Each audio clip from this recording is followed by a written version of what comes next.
Hello. Good morning. Hi. Welcome. I wasn't breathing there for a second. Yeah, sometimes it takes you a second. I realize this. Yeah, we need to kind of transition. My brain has been in another headspace for the past hour. I really got into it quick this morning, early this morning. She sent me a text and said, I'm stuck on a few things. Come rescue me. It's the only way I can get her out. She would sit back there for hours. I realized what it is. What is it? I realized what it is. It's big picture. Uh, I was working on Asana, trying to figure out what the big picture for our company is, where we're going. mm-hmm, And it's really hard. I'm a very big picture thinker, mm-hmm, dreamer, mm-hmm, visionary, the whole nine yards. mm-hmm.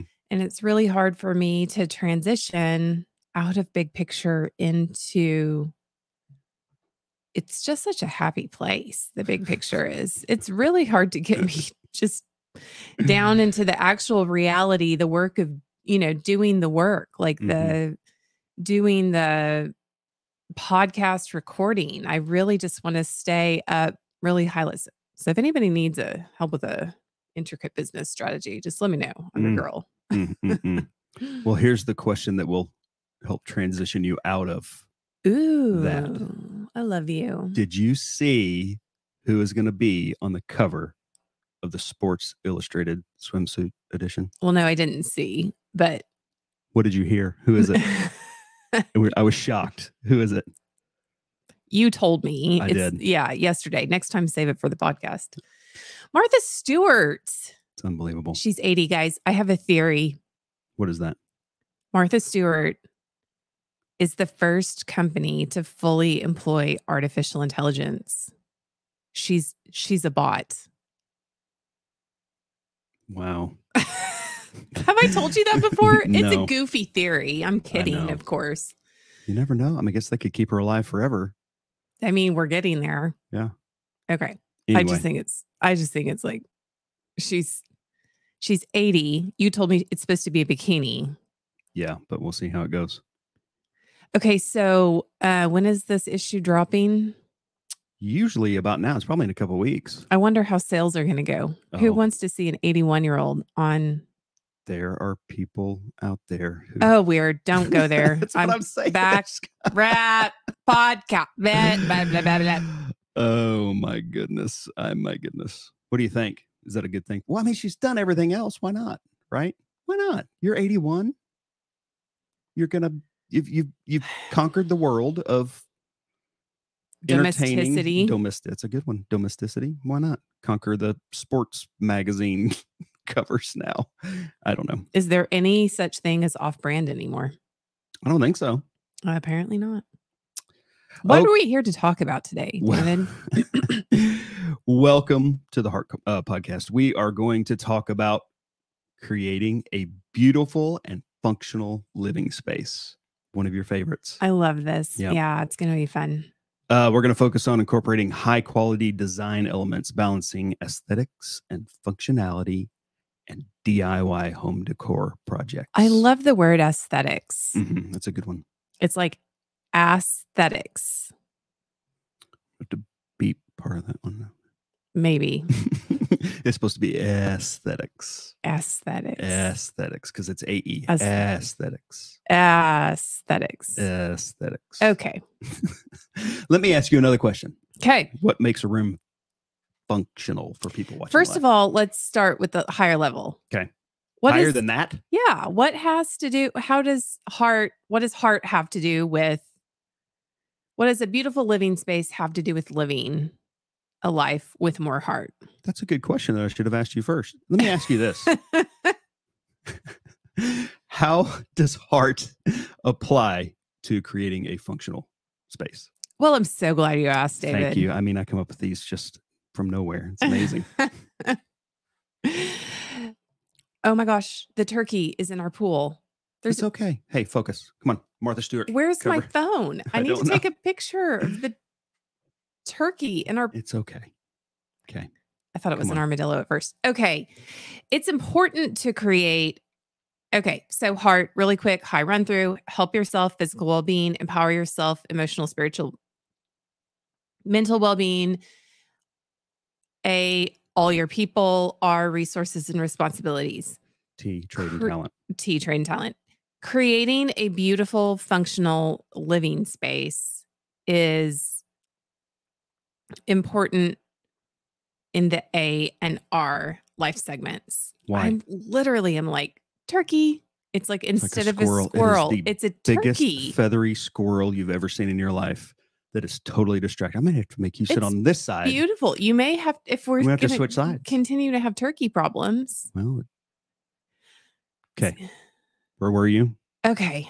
I was talking about how a beautiful and functional living space is important, first of all, for all your people.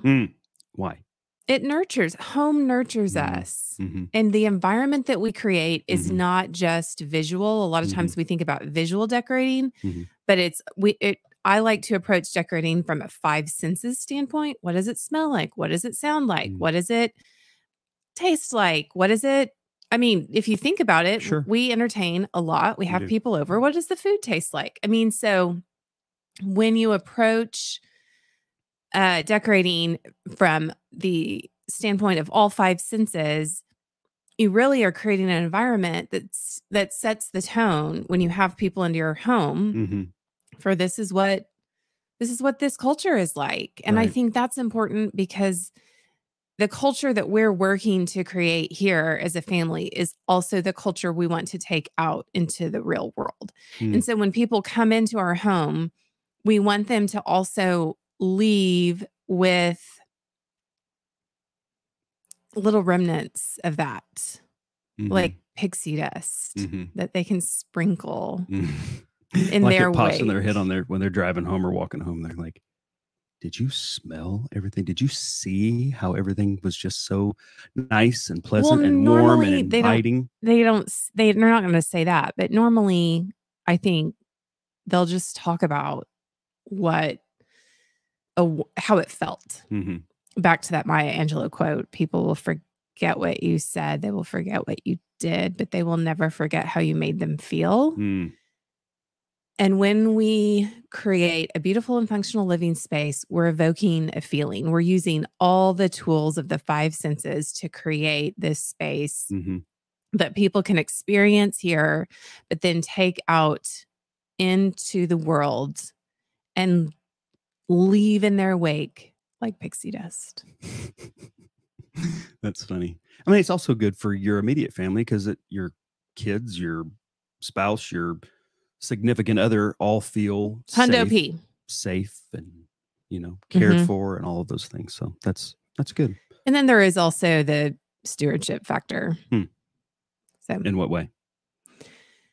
Well, you're managing your resources and responsibilities. You're keeping the roof over your head. There you go. Yeah.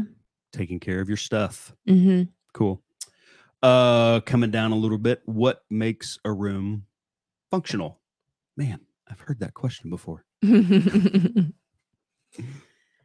Okay, so a room is functional when it serves its purpose. So the first thing someone needs to do if they're trying to create a beautiful and functional living space is, first of all, we can start with the big picture, but we got to start narrowing down. Pick a room that you're going to focus on. Just pick one room. We are focusing on our dining room right now. Again. So for the rest of this podcast, that is the example that we are going to use. Again. Is the dining room. Again. Okay.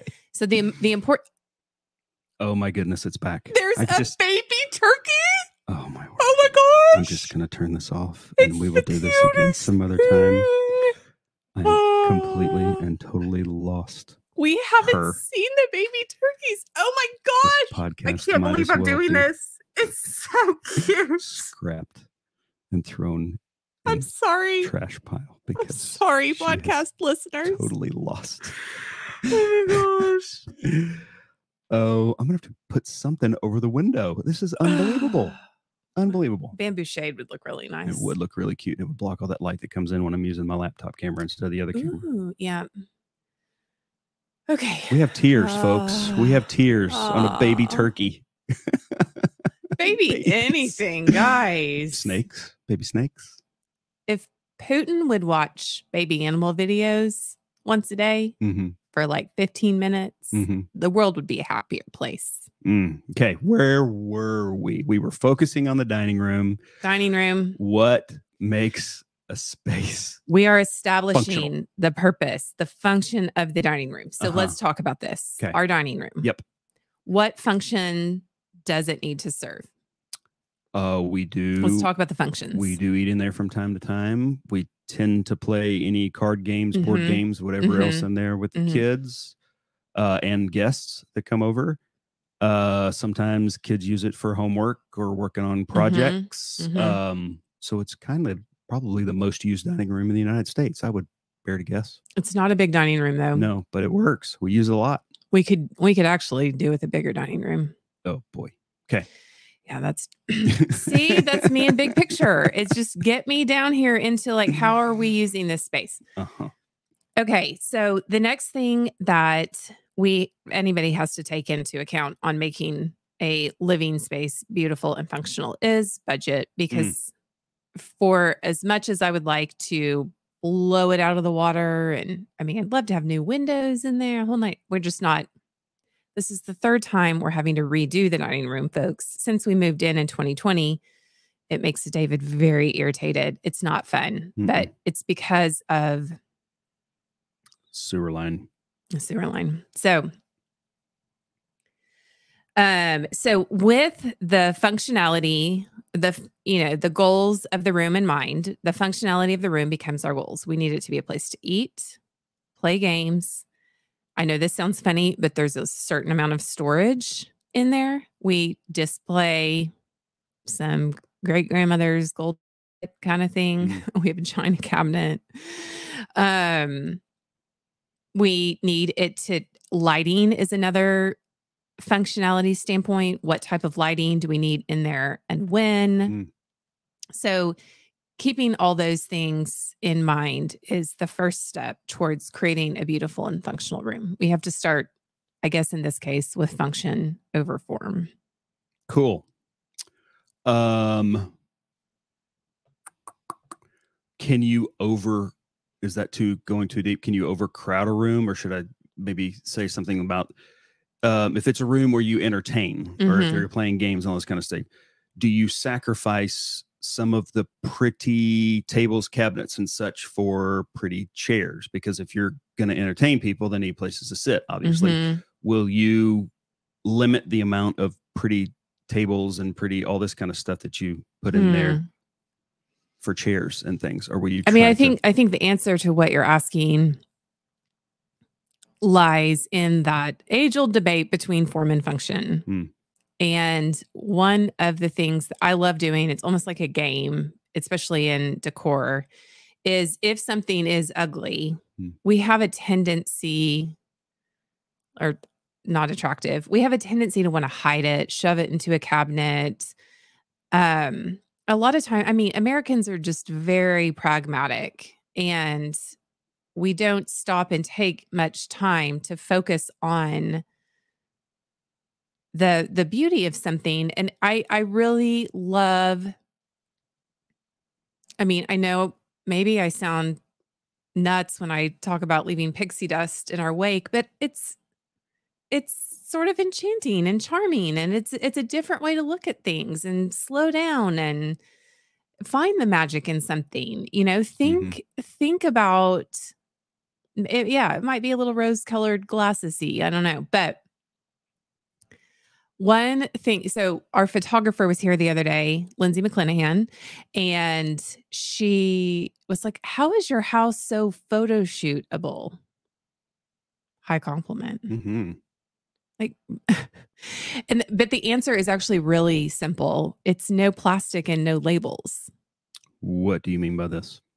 If it's plastic, I try to replace it with something else. Oh, that's actually made of wood or some kind of a glass natural or just let's get the plastic's not beautiful. It's not. Organic, natural materials are beautiful.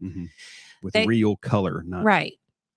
So sometimes in this search for function, we go straight to the most practical aspect. I mean, it's what Target's selling. We're going to go buy bins and containers and all this out of polypropylene. But those are all useful and great, but they don't belong in the middle of a kitchen. They belong in an attic or they belong in a storage facility, something like that. Yeah, this is true. You know what I mean? So you do need those things, but you don't need them in your living room to set a lamp on.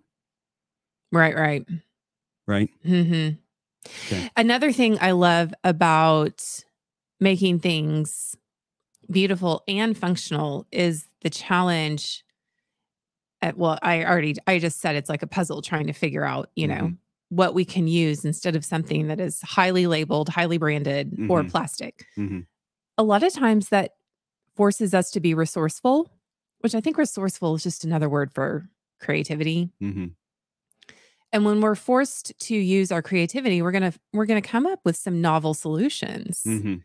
And one of those is actually repurposing old stuff. And old stuff tends to be solid wood and organic. Totes. They don't build it like that anymore. They don't make it like they used to. As like Mimi says, that's good furniture. When you pick it up and it's heavy and it's made of wood. So many stories. Mimi says that's good furniture. Solid wood furniture. Right. With dovetail drawers, you know, or it almost doesn't even matter if the lines kind of need to be good, but it almost doesn't even matter because if it's solid wood, you can refinish it or you can paint it, which I know that sounds complicated, but really it's not hard to do that stuff at all. There's enough YouTube videos out there to skin a cat. That's true. It's a good transition. What constitutes a high quality design element? Probably some of what you just said, but are there other things that?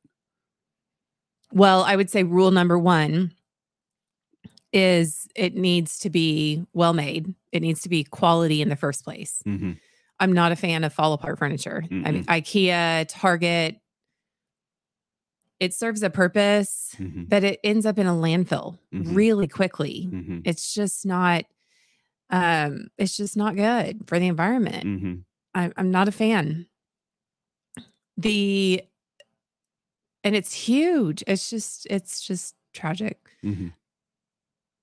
The next thing number two would be, so quality is important. Look for things that are solid wood, shop secondhand. There are some things that you have to buy new, like sofas are kind of one of them. And that's a big investment. It is. Unless you can find some, we've been lucky enough to find some great sofas on Facebook Marketplace, but you have to be patient, takes time. The other fun thing is that it ends up costing a lot less. And then we know the right people to help us get it recovered if it needs to be recovered. Right. You know, or slip covered. Building an arsenal of building a team of tradesmen and craftsmen. Right. That's a very important. So quality is first. Thing number two to look at would be the lines. And when I say the lines on the piece, you're going to kind of have to put on, I'm going to explain this to you because if I can explain it to you, the rest of the world will understand. Okay. The lines on the piece need to be good. So when you look at the piece, like say you're shopping for a nightstand, there's short nightstands, squatty nightstands, tall nightstands, wide nightstands, narrow nightstand, all kinds. Those characteristics, those words describe the lines on the piece. So I'm going to try this one on for size. If you look at the piece of furniture and you have to describe it like a person, okay, you're going to sort of get a feel for the design and the lines of the piece. Now, another way you can do this is you can understand the history of furniture. I need there to be an official name for that. The history of furniture? Yeah, I need to know the Latin word for the study of the history of furniture. Can you combine furniture and historical and do like furniture? We need to ask our children. Okay. They will probably know. That's true. They know Latin. That's okay. But you know, my mom, Mimi, drug me to every museum possible. I mean, if there was a museum within a 150-mile radius of wherever we were as children, we went there. And so I grew up seeing a lot of old furniture pieces, and my mom would say, you know, that's a Rococo chair, that's a Louis XV, or this is an example of French country. That's all French. But we also went through all the American, you know, what is Adams style? What's Federal style? What's Georgian style? Go ahead. Okay. So so I understood that. But I also think you can just look at a piece and say, okay, if that thing was a person, how would I describe it? And then you're going to sort of just how we talk about people as tall or short or wide or skinny or whatever. That's going to also sort of indicate to us what that furniture piece does and how it's going to perform in a room. Like if you start to think about your, you know, gathering up people for a dinner party, you're going to think about the personalities. Like who's going to say the interesting thing? Who's going to say the smart, you know, that's what makes a dinner party good is, you know, witty conversation and finding that right combination of people. It's just like a room. You need to find that right combination of furniture. And to do that, you've got to look at the lines. And if you're not really familiar with what line or what form is most beautiful, or you're not comfortable making that decision for yourself, just try describing the piece of furniture like a person. Interesting. I always have something there, America.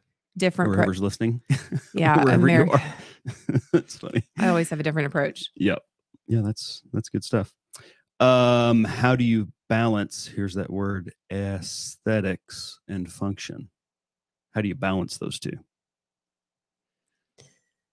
Well, I want to answer that question with a question, but I'm actually thinking that this podcast needs to be a part 2. Ooh. So that's going to be a cliffhanger. Is that what you're saying? Tune in next time for more discussion on balancing form and function, which we've already talked about a little bit. I mean, there was a lot. Just the high level took a lot of time to get from the high level, probably just down to 10,000 feet, 5,000 feet.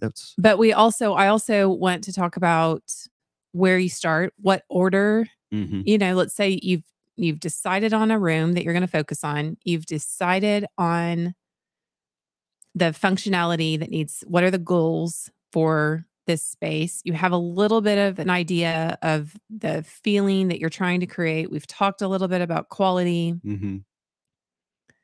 Where do you start? You know, so you kind of, I've just taught you some very high level design 101 type things, but now it's time to get down to the nuts and bolts. And where do you start? Do you do the floor first? Do you paint? Do you order the wallpaper?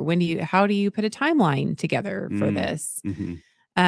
So I think we need to talk about that in a part 2.